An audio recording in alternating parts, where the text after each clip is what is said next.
Last time, we made the turn from metaphysics to value theory, and we started asking about what it is about death that makes it bad. The first aspect of the badness of death that we talked about was the fact that when somebody dies, that's hard on the rest of us. We're left behind having to cope with the loss of this person that we loved. Nonetheless, it seems likely that if we want to get clear about the central badness of death, it can't be a matter of the loss for those who remain behind, but rather the loss, the badness of death for the person who dies. That, at any rate, is what I want to focus on from here on out. What exactly is it about my death, or the fact that I'm going to die, that makes that bad for me?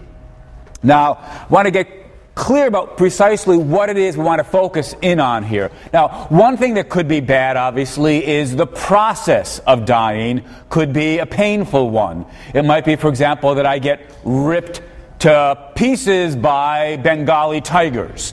And if so, then the actual process of dying would be horrible, would be painful. And clearly it makes sense to talk about the process of dying as something that could potentially be bad for me. Although, similarly, I might die in my sleep, in which case the process of dying would not be bad for me. At any rate, I take it that most of us, although we might have some passing concern about the possibility that our process of dying might be a painful one, that's not the central thing we're concerned about when we face the fact that we're going to die. It's also true, of course, that many of us find here right now, while we're not actually dying, the prospect of dying to be unpleasant. So one of the things that's bad about my death for me is that right now I've got some unhappy thoughts as I anticipate the fact that I'm going to die. But again, that can't be the central thing that's bad about death, because the prospect of my death, it makes sense for that to be a painful one or an unpleasant one only given the further claim that death itself is bad for me. Having fear or anxiety or concern or regret or anguish or whatever it is that maybe I have now about the fact that I'm going to die piggybacks on the logically prior thought that death itself is bad for me. If it didn't piggyback in that way, it wouldn't make any sense to have fear or anxiety or dread or anguish or whatever it is that I may have now. I mean, suppose I said to you, tomorrow something's going to happen to you, and that thing is going to be simply fantastic, absolutely incredible, absolutely wonderful. And you said, well, I believe you, and I have to tell you I'm just filled with dread and foreboding in thinking about it. Well, that wouldn't make any sense at all. It makes sense to be filled with dread or foreboding, what have you, only if the thing you're looking forward to, anticipating, is itself bad. Maybe, for example, it makes sense to dread going to the dentist if you believe that being at the dentist is a painful, unpleasant experience. But if being at the dentist isn't itself unpleasant, doesn't make sense to dread it in anticipation. So again, if we're thinking about the central badness of death, it seems to me that we've got to focus on my being dead. What is it about my being dead that's bad for me? Now, if we pose that question, it seems as though the answer should be simple and straightforward. When I'm dead, I won't exist.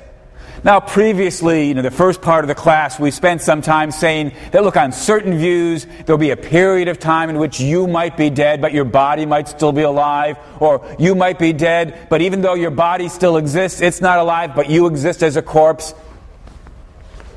Put all that aside. Go to the period beyond any of that murky stuff in the short term, and just, for simplicity, let's suppose with the physicalist that once I die, I cease to exist. All right, so don't we have the answer to what's bad about death right there? When I'm dead, I won't exist. Isn't that the straightforward explanation about why death is bad? Now, what I want to say, in effect, is this. I do think the fact that I won't exist does provide the key to getting clear about how and why death is bad. But I don't think it's quite straightforward. I think, as we'll see, it actually takes some work to spell out exactly how non-existence could be bad for me. And even having done that, there'll be some puzzles that remain that we'll be turning to in a little while. Still, the basic idea seems to be straightforward enough. When I'm dead, I won't exist. Isn't it clear that non-existence is bad for me? Well, immediately you get an objection. You say, how could non-existence be bad for me? After all, the whole point of non-existence is you don't exist. How could anything be bad for you when you don't exist? Isn't there a kind of logical requirement that for something to be bad for you, you've got to be around to receive that bad thing? A headache, for example, can be bad for you, but of course, you exist during the headache. Headaches couldn't be bad for people who don't exist. They can't experience or have or receive headaches. How could anything be bad for you when you don't exist? And in particular, then, how could non-existence be bad for you when you don't exist? So it's not, as I say, altogether straightforward to see how the answer, death is bad for me because when I'm dead I don't exist, how that answers the problem as opposed to simply focusing our attention on the problem. How can non-existence be bad for me? The answer to this objection, I think, is to be found in drawing a distinction between two different ways in which something can be bad for me. On the one hand, something can be bad for me, we might say, in an absolute, robust, intrinsic sense. Take a headache again, or some other kind of pain of stubbing your toe, or getting stabbed, or whatever it is, being tortured. Pain is intrinsically bad. It's bad in its own right. It's something we want to avoid for its own sake. And those normally things that are bad for you are bad intrinsically. They're bad by virtue of their very nature.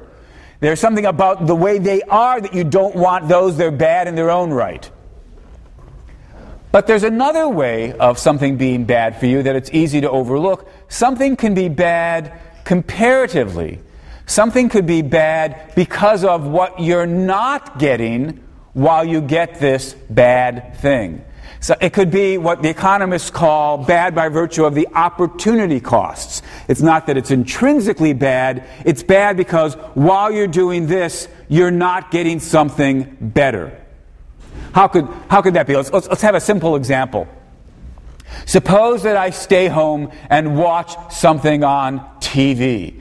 So, a deal or no deal. I watch this on TV and I have a good enough time. How could that be bad for me? Well, in terms of the first notion of bad, something being intrinsically bad, it's not bad. It's a pleasant enough way to spend a half an hour or however long the show's on. On the other hand, suppose what I could be doing instead of watching a half an hour of television is being at a really great party. Then we might say the fact that I'm stuck home watching television is bad for me in this comparative sense. It's not that it's in itself an unpleasant way to spend some time. It's just that there's a better way to spend time that I could be doing, in principle at least, if only I'd gone, if only I'd been invited, if only I remembered, what have you. And because I'm foregoing that better good, there's something bad, comparatively speaking, about the fact that I'm stuck at home watching TV. There's a lack of the better good. A lack is not intrinsically bad, but it's still a kind of bad in this second sense. To be lacking a good is itself bad for me. Similarly, suppose I hold out two envelopes and I say, pick one. And you open up the first one, and you pick the first one and you open it up and you say, hey, look, $10, isn't that good for me? Well, of course, $10 is intrinsically good. Anyway, well, it's not intrinsically good, it's only good as a means to buy something, but it's sort of good, it's worth having for its own right. But or because of what it can get you. But if unbeknownst to you, the other envelope had $1,000 in it, then we can say, look, it's bad for you that you picked the first envelope. Bad in what sense? Because you would have been better off had you picked the second envelope. You would have been having more good or a greater amount of good. Well, non-existence can't be bad for me in our first sense. It can't be that non-existence is intrinsically bad, worth avoiding for its own sake. That would only make sense if non-existence was somehow, for example, painful. But when you don't exist, you have no painful experiences. There's nothing about non-existence in and of itself that makes us want to avoid it. Non-existence is only bad for me in this comparative sense because of the lack. When I don't exist, I'm lacking stuff. What am I lacking? Well, of course, what I'm lacking is life. And more particularly still, the good things that life can give me. So non-existence is bad by virtue of the opportunity costs that are involved. Famously, W.C. Fields on his tombstone says, personally, I'd rather be in Philadelphia. Right? What's bad about being dead is you don't get to experience and enjoy any longer the various good things that life would offer us. So, non-existence does point to the key aspect about death. Why is death bad? Because when I'm dead, I don't exist. But if we ask, why is and how can it be the case that non-existence is bad? The answer is because of the lack of the good things in life. Because when I don't exist, I am not getting the things that I could have otherwise gotten if only I were still alive. Death is bad because it deprives me of the good things in life. This account is nowadays known as the deprivation account of the evil or badness of death for obvious reasons, right? The key thought is what the central bad about death, about non-existence, is that it deprives you of the goods of life you might otherwise be getting. That's the deprivation account. And it seems to me that the deprivation account basically has it right. Eventually, I'll go on to argue that there are other aspects of death that may also contribute to its badness, aspects above and beyond the one that gets focused on by the deprivation account. But still, it seems to me the deprivation account points us correctly to the central thing about death that's bad. What's most importantly bad about the fact that I'll be dead is the fact that when I'm dead, I won't be getting the good things in life. I'll be deprived of them. That's the badness of death according to the deprivation account. Now, if we accept the deprivation account, if we try to accept the deprivation account, we face some further philosophical puzzles. Puzzles that many people have thought are sufficiently overwhelming that we, despite the initial plausibility of the deprivation account, have to give it up. First objection is this. Look, if something is true, quite general point, it seems, about metaphysics, if something is true, there's got to be a time when it's true. If I make some claim about a fact, there's got to be a time when that fact is true. Here's a fact. Shelley's lecturing to you now about the badness of death. When is that fact true? When was that fact true? Well, right now. Here's another fact. Shelley once lectured to you about the nature of personal identity. When was that fact true? Well, we can point to a period of perhaps of a week or two last month when I was lecturing to you about personal identity. Things that are facts can be dated. All right, that seems right. But if it is right, then immediately we've got a puzzle. How could death be bad for me? If death was bad for me, that would be a fact. If my death is bad for me, that would be a fact. And we'd ask, well, when is that fact true? You might say, well, it's not true now. Death isn't bad for me now. I'm not dead now. Maybe death is bad for me when I'm dead? But that seems very hard to believe. I mean, when I'm dead, I don't exist, right? How could anything be bad for me then? Surely you've got to exist. So there's a puzzle about dating the badness of death. Now, it may be that this puzzle about time and the date of the badness of death is what Epicurus had in mind. There's a passage that I'm going to read to you in a moment from Epicurus. This passage has puzzled people, has puzzled philosophers ever since. Epicurus seems to be putting his finger on something puzzling about death, though it's difficult to pin down exactly what it is that's bugging him. So we're going to try an interpretation or two, but first, here's the passage from Epicurus. So death, the most terrifying of ills, is nothing to us, since so long as we exist, death is not with us. But when death comes, then we do not exist. It does not then concern either the living or the dead, since for the former it is not, and the latter are no more. To say, it's not altogether clear what Epicurus is bothered by there, but one possible interpretation is this puzzle about the timing of the badness of death. Death can't be bad for me now, because I'm alive. Death can't be bad for me when I'm dead. I am no more. Then how can things be bad for me then? But if death has no time at which it's bad for me, and if anything that's true, any fact has to have a time when it's true, then the purported fact that death is bad for me can't really be a fact. All right, how could we respond to this objection? Well, one way, of course, is to accept the objection, say, you're right, death isn't really bad for me, and some philosophers have indeed accepted that very conclusion, maybe Epicurus.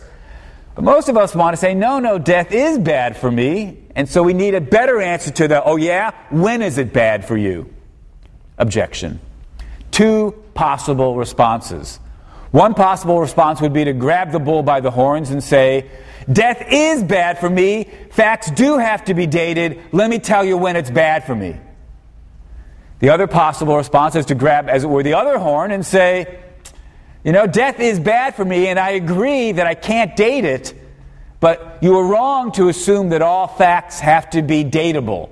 There are some things that are true that we can't put a date on.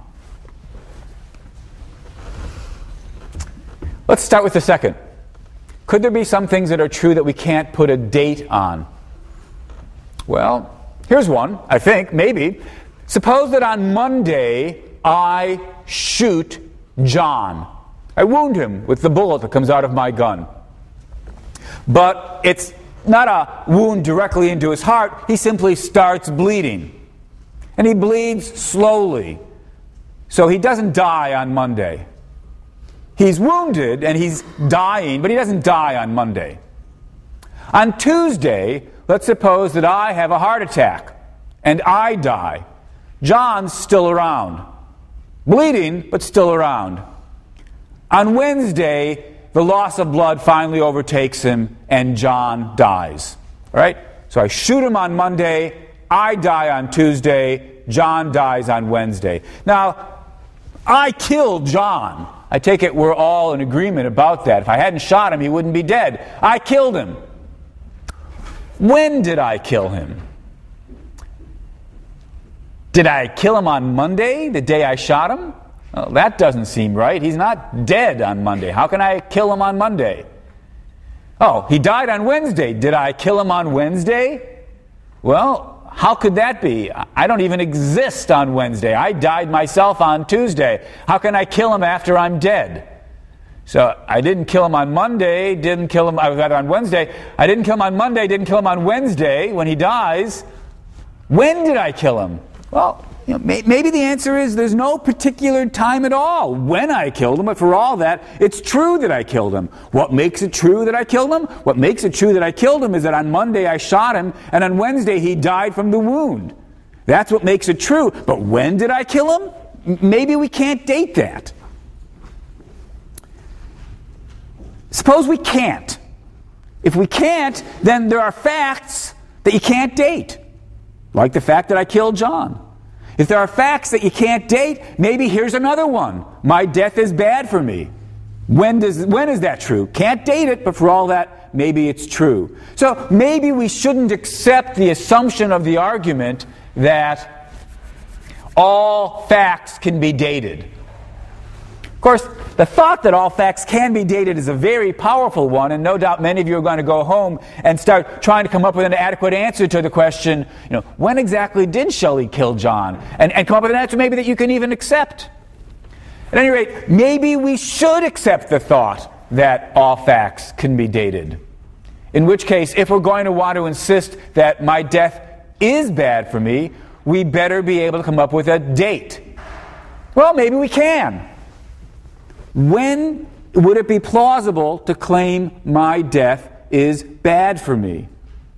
Well, not now. My death can't be bad for me now. I'm not dead. But it's not 100% clear that the other alternative isn't acceptable. Why not say, my death is bad for me when I'm dead? After all, when is a headache bad for me? When the headache is occurring. Now, according to the deprivation account, the badness of death consists in the fact that when you're dead, you are deprived of the goods of life. So, when is death bad for you? During the time, perhaps, you're being deprived of the goods of life. Well, when are you deprived of the goods of life? When you're dead. When does the deprivation actually occur? When you're dead. So perhaps we should just say, well, you were right, Epicurus, if this was Epicurus' argument. You were right, Epicurus. All facts have to be dated, but we can date the badness of death. My death is bad for me during the time I'm dead, because during that time I'm deprived of, I'm not getting the good things in life that I would be getting if only I were still alive. Well, that's a possible response to the objection. But of course, it just immediately raises a further objection. How could it be that death is bad for me then? How could it be that death is bad for me when I don't exist? Surely I have to exist in order for something to be bad for me. Or for that matter, for something to be good for me. Don't you need to exist in order for something to be good or bad for you? Well, this points our way to a different possible interpretation of Epicurus' argument. The argument would be, A, something could be bad, or for that matter, good for you, only if you exist. B, when you're dead, you don't exist. So C, death can't be bad for you. Put that up on the board. A.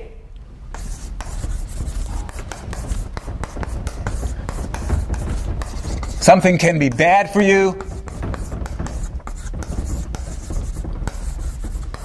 only if you exist. B.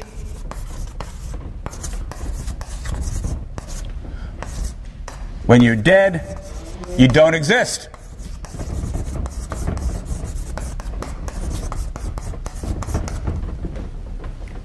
So, conclusion C, death can't be bad for you.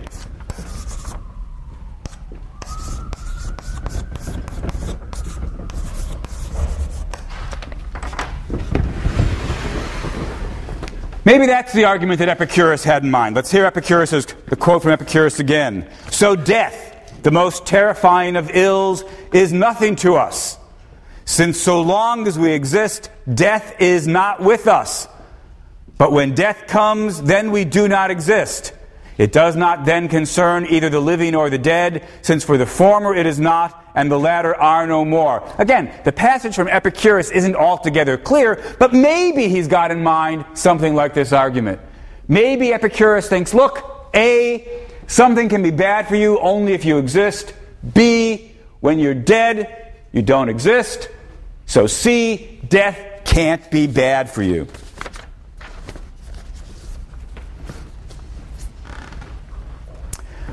Well, what should we say? It's pretty clear that B is true. When you're dead, you don't exist. And so the conclusion, C, death can't be bad for you, looks like it's going to follow once we accept A. Call A the existence requirement. Something can be bad, or for that matter, good for you, only if you exist.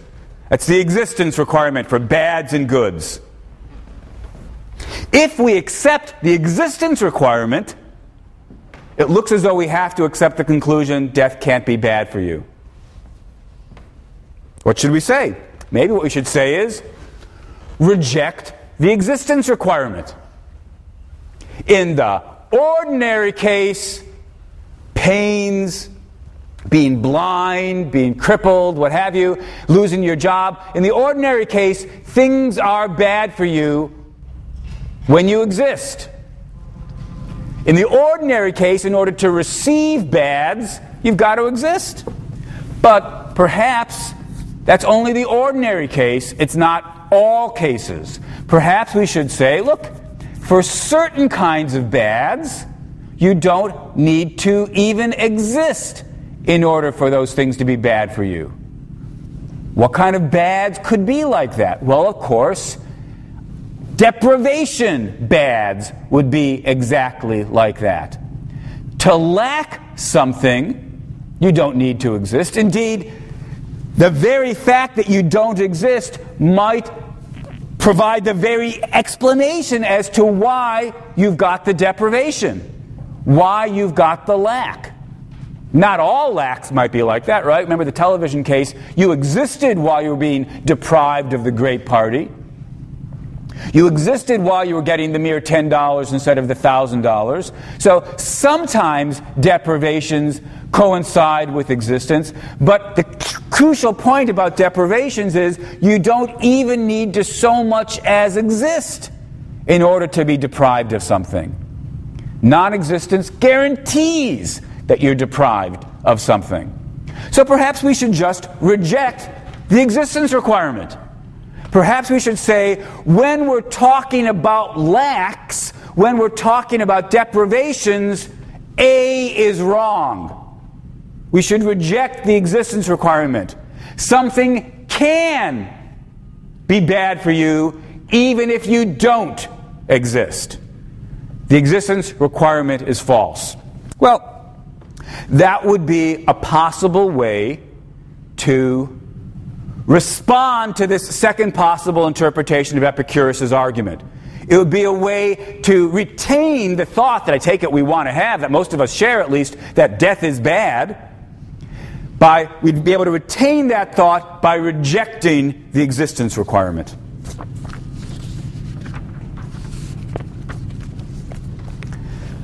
Well, easy to say that, but there are some implications of rejecting the existence requirement that may be rather hard to swallow.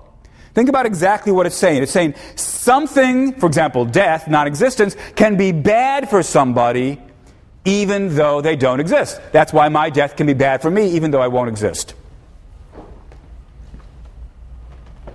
But if death can be bad for somebody even though they don't exist, then death could be bad for somebody, that is to say, non-existence could be bad for somebody who never exists. Take somebody who is a possible person, but never actually gets born. It's sort of hard to think about somebody like that, so let's try to get at least a little bit more concrete. I need 2 volunteers. I need a male volunteer from the audience. Good. Okay, you'll be the male volunteer. And I need a female volunteer from the audience. Mine won't hurt. You're the female volunteer. Okay. What I'd like you to do after class is go have sex and have a baby. Okay. Now, let me just suppose that this isn't actually going to happen. Sorry. Or sorry, I don't know. Let's consider, though, the possibility, never to be actualized, the possibility that they would have sex and have a baby. You know, his sperm join with her egg, form a fertilized egg. The fertilized egg develops into a fetus. The fetus is eventually born. It's the fetus that we got by mixing, egg 37 with sperm 4,309,000. There's a person that could have been born, but let's suppose never does get born. That particular person who could have been born, let's call Larry. Okay, Larry is a possible person. Could happen, but won't happen. Could exist, but won't exist. Now, how many of us feel sorry for Larry? Probably nobody. After all, Larry never even exists. How can we feel sorry for Larry? Now that made perfect sense when we accepted the existence requirement. A, something can be bad for you only if you exist. Since Larry never exists, nothing can be bad for Larry. But once we give up on the existence requirement, once we say something can be bad for you even if you never exist, then we no longer have any grounds for withholding our sympathy from Larry. We can say, oh my gosh, think of all the goods in life that Larry would have had if only he'd been born. But he never is born. So he's deprived of all those goods. And if death is bad for me by virtue of being deprived of the goods of life, then non-existence is bad for Larry by virtue of his being deprived of all the goods of life. I've got it bad. I'm going to die. Larry's got it worse. We should really feel much sorrier for Larry. But I bet none of you feels sorry for Larry, this never to be born at all person. Now it's important in thinking about this that we not slip back into some version of the soul view, especially some version of the soul view where the souls are prior existence. You might imagine there's a scene in Homer, I think, where some sort of sacrifice is being made, and all the dead souls, ghosts, sort of hover around, longing to be alive again, to savor the food and tastes and smells of life, right? If you've got this picture of the non-existent, merely potentially possible, but never to be born individuals as somehow really already existing in a kind of ghost-like state, wishing they were born, maybe you should feel sorry for them. But that's not what the story is at all on the physicalist picture that I'm assuming. Non-existent people don't have a kind of spooky, wish I were alive, ghost-like existence. They just don't exist. Full stop. So once we keep that in mind about Larry, it's very hard to feel sorry for him. Of course, look, since I've been going on about how he's deprived of all the good things in life, maybe some of you are feeling sorry for Larry. So it's worth getting clear about just what it would mean to take seriously the thought that it's bad for merely potential people never to be born. How many merely potential people are there? I want you to get a sense of just how many there are. It's not just Larry, the unborn person that would exist if we mixed whatever it was, egg 37 and sperm 4,029,000, whatever the number was. It's not just Larry who's a potential person who never gets born that would have to be an object of our sympathy. There's a lot of merely potential never to be born people. How many? A lot. How many? Well, I once tried to calculate. Well, as you'll see, the calculation is utterly off the back of the envelope, sort of rough, and completely inadequate in ways that I'll point out, but at least it'll give you a sense of just how many potential people there are. Let's start modestly and ask, how many possible people could we, the current generation, produce? Now, as I said, I made this calculation some years ago. Doesn't really matter how inaccurate it's going to be, as we'll see. It's very rough, but it makes the point. How many people are there? How many possible people, rather, could there be? Well, suppose there were 5 billion people. Roughly half of them are men, half of them are women. What we want to know then is how many possible people could the 2.5 billion men make together with the 2.5 billion women. And the crucial point in thinking about this is to realize that every time you combine a different egg with a different sperm, you end up with a different person. Right? If you combine an egg with a different sperm, you get a different genetic code that develops into a different person. If you combine that sperm with a different egg, you get a different person. You know, if my parents had had sex 5 minutes earlier or 5 minutes later, presumably some other sperm would have joined with the egg. That would have been not me being born, but some sibling being born instead of me. Change the egg, change the sperm, you get a different person. So what we really want to know is how many sperm-egg combinations are there with roughly 5 billion people in the world? Well, let's see. It's 2.5 billion women. Billion women. How many eggs can a woman have? Well, fertile periods, round numbers, not really going to matter precision, roughly 30 years, roughly 12 eggs a year. So that's how many eggs. Actually, I discovered sometime after having done this calculation that the number of possible eggs is far greater. A woman actually ovulates and gives off this many eggs roughly during her fertile period. But there's many, many other cells, I gather, that could have developed into eggs. So that's a much, much larger number of potential eggs. But this will do. 30 years, 12 eggs a year. How many men? Roughly 2.5 billion men.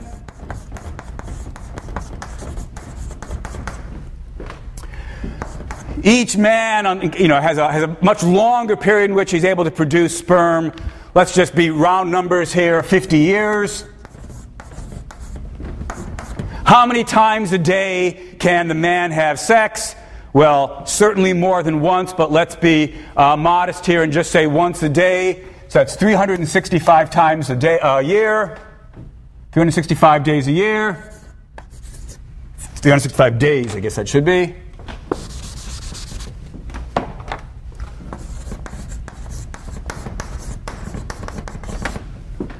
I wrote it too big. I don't have space left for the last number. Each time the man ejaculates, he gives off a lot of sperm. How much sperm? A lot. As it happens, look this up once, round numbers, 40 million sperm each time the man ejaculates. So this last number has got to be times 40 million sperm. Okay, so if we took all the men that exist now and all the women that exist now and asked how many merely possible people, most of these people are never going to be born, of course, but we're talking about possible people. How many possible people are there? It's 2.5 billion times 30 times 12 times 2.5 billion times 50 times 365 times 40 million. That equals, I'm going to round here, that equals approximately 1.5 million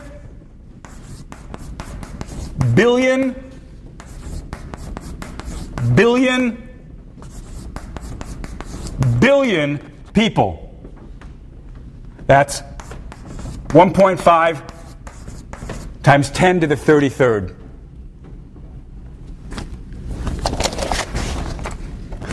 Right.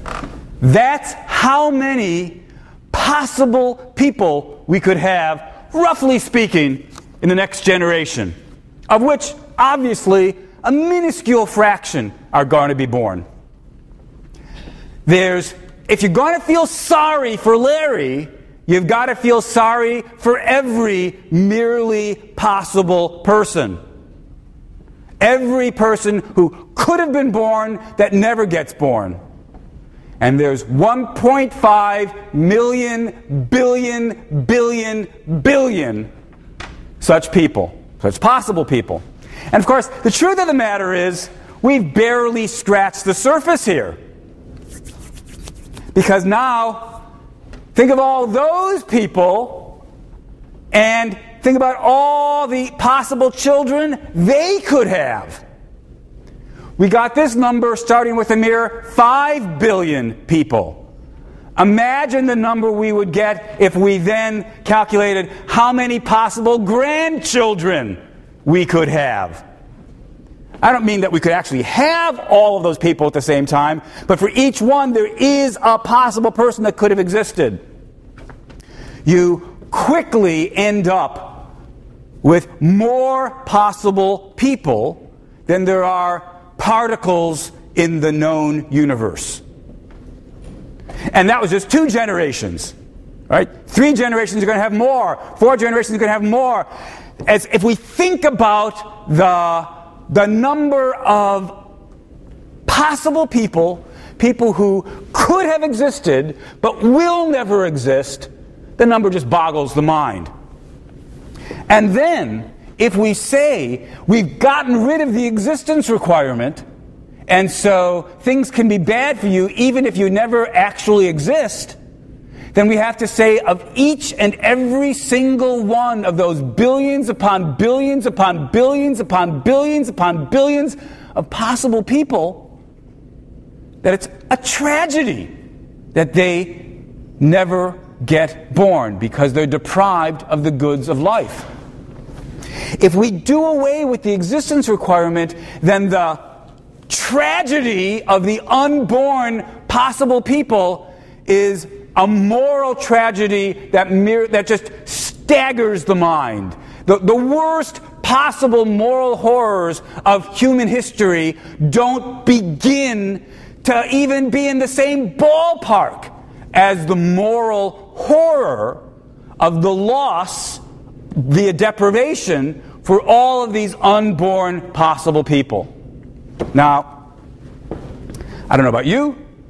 When I think about it, all I can say is, it doesn't strike me as being a moral catastrophe. I don't feel anguish and sorrow and dismay at the loss, at the lack, at the deprivation for the untold billions. But if we give up the existence requirement and explain the badness of my death via the deprivation account, we do have to say this is a moral tragedy. The fact that the billions upon billions are never born. Well, if we're not prepared to say that's a moral tragedy, well, we could avoid that by going back to the existence requirement. But of course, if we do go back to the existence requirement, then we're back with Epicurus' argument. Something can be bad for you only if you exist. When you're dead, you don't exist. So, see, death can't be bad for you. Well, now we've really got ourselves in a philosophical pickle, don't we? if I accept the existence requirement, we've got an argument that says death isn't bad for me, which is really rather surprising. I can keep the claim that death is bad for me by giving up the existence requirement, but if I give up the existence requirement, I've got to say it's a tragedy that Larry and the untold billions, it's a tragedy that they're deprived of life as well. And that seems unacceptable. What should we do? What should we say?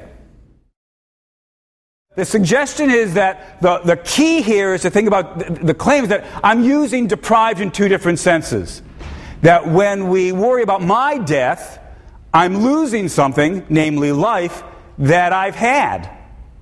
But in the case of Larry and the untold billions, they never had life. And so they're not deprived of it in that same sense. I think it's a very promising suggestion. And indeed, I'm not 100% sure I've got exactly where you want to go with this in mind, but I think there's a way of taking that thought and sort of carving a middle path. The problem effectively was this.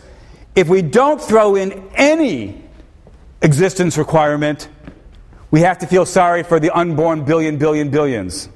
That doesn't seem acceptable. If we throw in the existence requirement, A, something can be bad for you only if you exist, we end up saying death isn't bad for me because I'm not existing when I'm dead. But maybe there's a more modest way of understanding the existence requirement. Or to put the point in slightly different terms, maybe we can distinguish between two different versions of the existence requirement. A bolder and a more modest version. Let's see.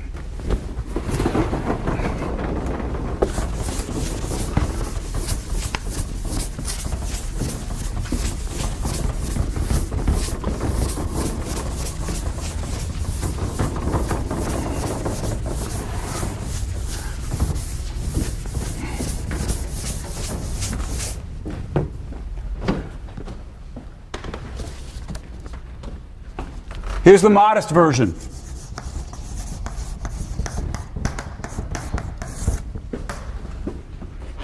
Something can be bad for you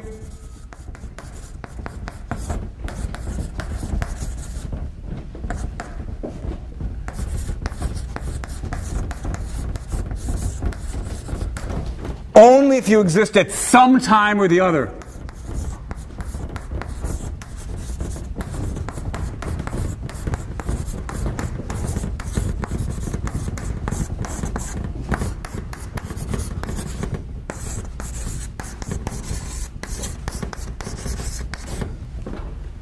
Bolder claim.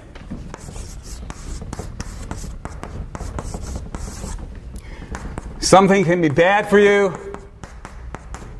only if you exist at the same time as that thing.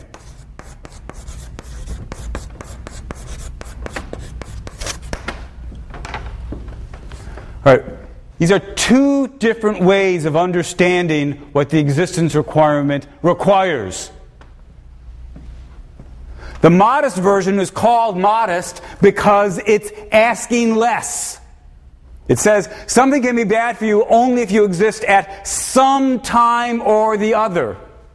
The bold existence requirement adds a stronger requirement. It says something can be bad for you only if you exist at the very same time as the thing that's supposed to be bad for you. There's got to be a kind of simultaneity. Something's bad for you, you had better exist at the very same time that that bad thing is happening.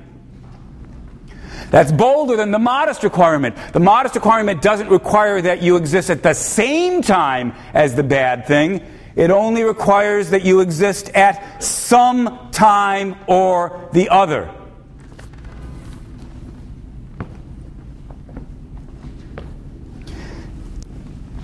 One more minute, we'll finish up. Suppose we accept the bold claim. For something to be bad for you, you have to exist at the very same time as the bad thing. Then death can't be bad for you, because you don't exist at the time of death. Suppose, however, that we accept the modest requirement. For something to be bad for you, you have to exist at some time or the other. Well, since I do exist at some time or the other, after all, I exist right now, death can be bad for me. Admittedly, I won't exist when I'm dead, but that's okay. The modest existence requirement doesn't require that I exist at the very same time as the bad thing. The bold one did, but the modest one doesn't. So the modest one allows us to say that death is bad for me. But notice, and this is the crucial point, it does not say that non-existence is bad for Larry. Because Larry never exists at all. And so he doesn't even satisfy the modest existence requirement. In short, with no existence requirement, we have to say the unexistence of the billions and billions is bad. That seems unacceptable. With the bold existence requirement, we have to say death isn't even bad for me. That seems unacceptable. But if instead we accept the modest existence requirement, we're able to say non-existence is not bad for Larry, but death is bad for me. And so that's the view that it seems to me we should be looking at. Okay.